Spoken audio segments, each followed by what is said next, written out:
Hey Star Warriors, Geek here, to count down the top 10 best changes from the Star Wars Special Editions. One of my most popular episodes is my list on the worst changes that George Lucas and co made to the original Star Wars trilogy, which was pretty fun to compile. The only change that I'd take off of that list would be the Emperor in Episode 5. I complained back then that it ruined the reveal of Palpatine in Return of the Jedi, but looking back on it, I can definitely see that this was a significant improvement on the original Monkey Lady.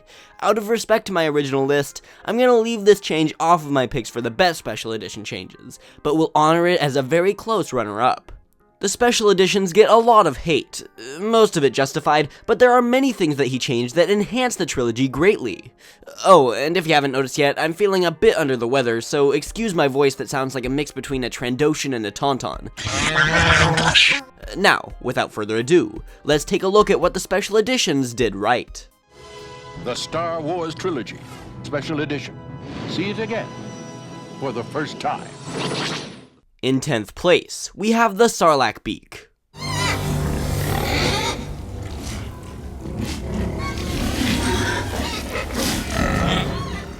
Oddly enough, this is actually one of the most hated changes, and I understand the complaints about the bad CGI, but adding the beak and a few more tentacles really enhanced this beast. The Sarlacc was pretty menacing as a gaping pit with sharp teeth and small tentacles circling around the circumference, but the addition of some giant flailing tentacles and a snapping beak-like tongue made the creature much more interesting. The threat level is raised just by this small change, adding to the suspense of this battle.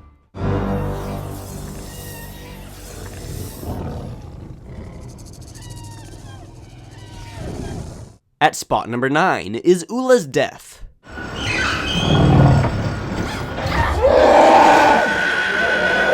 In the theatrical cut of Return of the Jedi, Lulas Death is merely implied. There's nothing wrong with that, but with the addition of her actually falling into the pit, the threat of the Rancor seems much higher. The mystery of the beast is still kept alive, but we are hinted at the horrors it could bring. When you watch the original, it really just looks like she fell into a pit. There isn't nearly as much tension. When we see Luke standing on the hatch later in the film, we know that there is some sort of gigantic terror below, and those fears are brought to life when the Rancor is finally revealed. It's a small addition, but Femi Taylor looks just like she did when she stepped off the set in 1983, blending the clips seamlessly.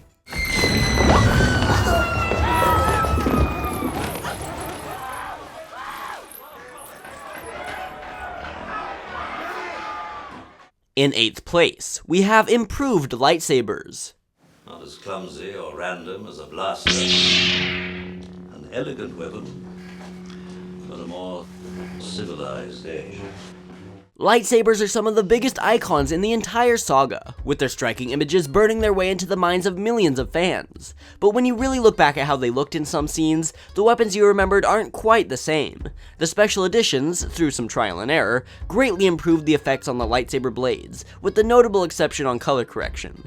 It's one of the things that I pointed out on my top 10 worst special edition changes list, but they really didn't know what they were doing with colors. In one shot the lightsaber is green, in another it's blue, and sometimes it's much whiter. Overall though, the lightsabers were given new life with these changes. When I left you, I was but the learner. Now I am the master. Only a master of evil, Darth. At 7th, we have the addition of Besh. You are clear to proceed. We're starting our approach.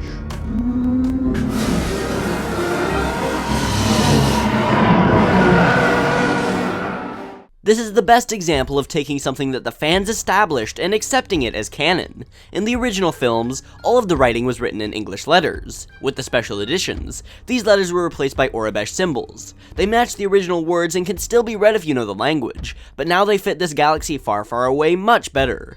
Lucasfilm did more than just that to embrace the Besh. They've put Besh symbols everywhere in the prequels, the Clone Wars, and Rebels almost entirely accurately. That means you can pause a moment in the Clone Wars and actually read a whole paragraph of text. It's a pretty cool addition to the saga.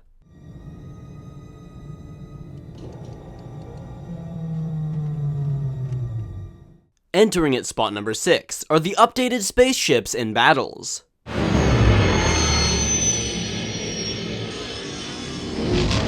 In general, the spaceships in the special editions were given a makeover. New transition shots were implemented into the scenes that seemed to jump around a bit. Laser blasts were improved, and entire space battles were made more dynamic and exciting. The technology that they pioneered for the original films is breathtaking, but after nearly 40 years, the chroma keyed lines and choppy animation can get a little distracting. In the special editions, these slight errors are vastly improved, making the experience much more real feeling. Drawing you more into the universe is definitely a plus in my eyes, earning these vehicles 6th place.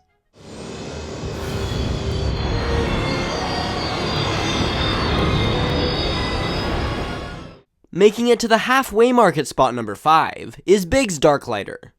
Hey, Biggs. I told you I'd make it someday. It'll be like old times, Luke. They'll never stop us. Biggs Darklighter is one of the coolest, most mysterious, and most interesting characters in the entire saga. But in the original films, he was cut out almost entirely. It was bad enough that his awesome scenes with Luke Skywalker were cut from the beginning of the movie because George Lucas's friends told him that these moments were just American graffiti in space. But cutting out his reunion with Luke removed any intrigue from his character. With that scene put back in the special editions, the stakes are raised for our X-Wing pilots because we get to know some of them much better. The genuine friendships that you can feel between Luke and Biggs is one of the best parts about Luke's character in A New Hope. Now we just have to wait for them to put the Anchorhead clips into the next Blu-ray release, and we'll be good to go. Hey, Luke! I don't believe it! Hey, how are you? Great. At spot number 4 is the Wampa.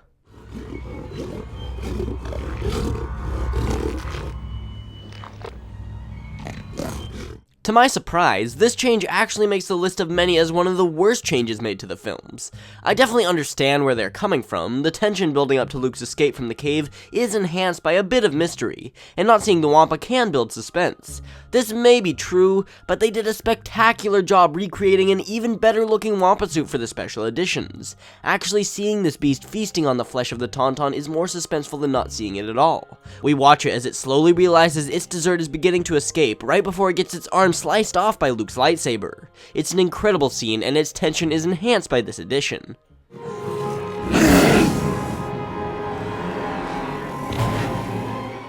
In 3rd place, we have Bespin's background.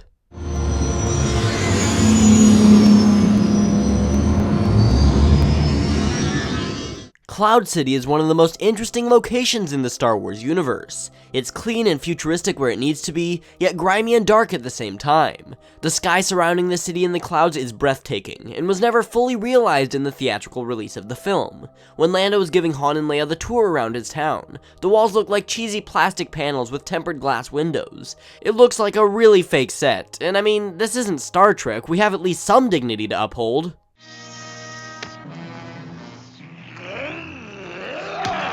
With the new addition of the city backdrop, the whole place comes to life. Everything about Cloud City is greatly enhanced, opening up the enclosed towers to the cloudscape. Aesthetically, this change just makes sense, earning it spot number 3. Well, at least you're still in one piece. Look what happened to me. In 2nd place, we have the explosion rings. And 5.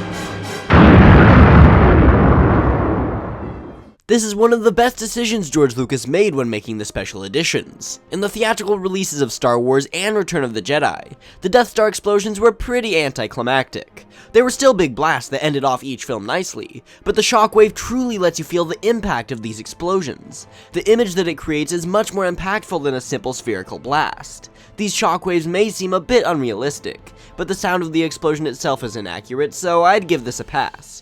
Everything about these rings improve on the old scenes, really adding to the experience.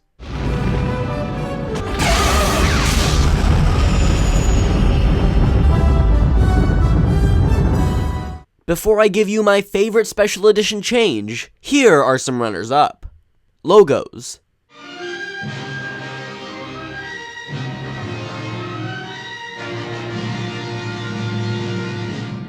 I can see a lot better. Don't move, Lando! Oh, wait, I thought you were flying!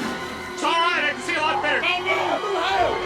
Higher! Episode 4, A New Hope.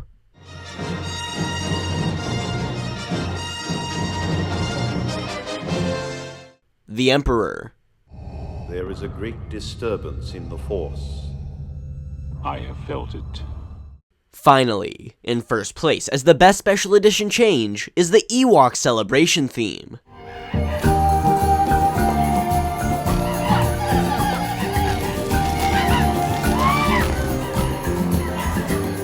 There's a lot of love surrounding Yub Nub. The nostalgia of that happy Ewok song is hard to beat out, with drums, forest sound effects, and oddly memorable lyrics. But when John Williams was asked to return to this scene for the special editions of Return of the Jedi, he knocked it out of the park with the celebration theme.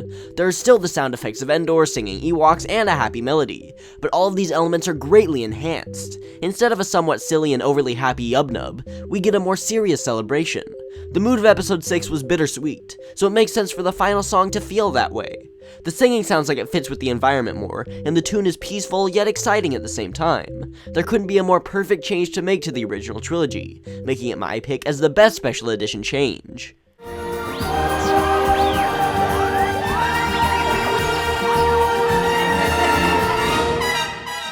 So that's my list on the top 10 greatest Star Wars Special Edition changes. Again, I apologize for sounding so sick. I've been really busy with the end of the school year, and then getting sick right now really delayed this episode. It also doesn't help that it's extremely hot in this Seattle summer weather, and my recording space is boiling. Thanks for sticking through with me in my illness today. And if you haven't seen it already, you should really go check out episode 1 of the Holocron Hangout hosted by Chris Perillo, where I join him along with Alex from Star Wars Explained and Prince from Urban Acolytes to talk about all things Star Wars.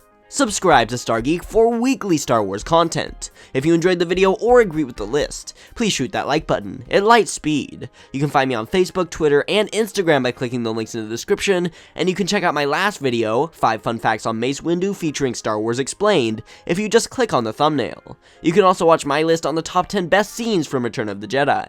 Until we meet again in a galaxy far, far away, this has been Star Geek. Oh boy.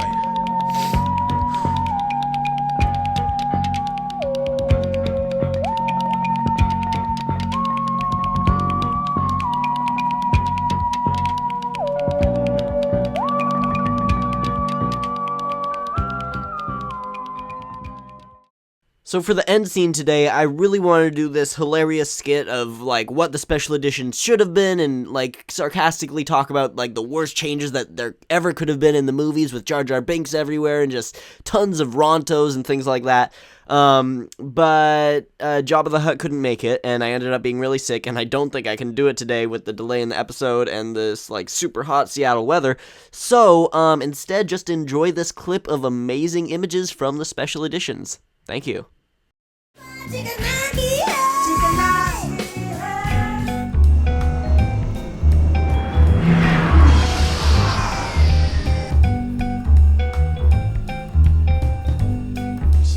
I think I had a choice.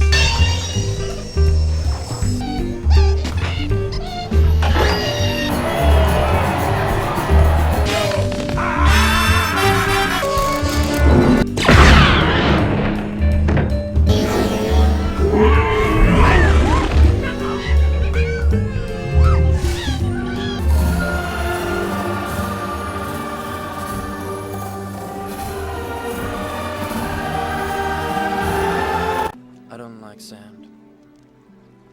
It's coarse and rough and irritating, and it gets everywhere.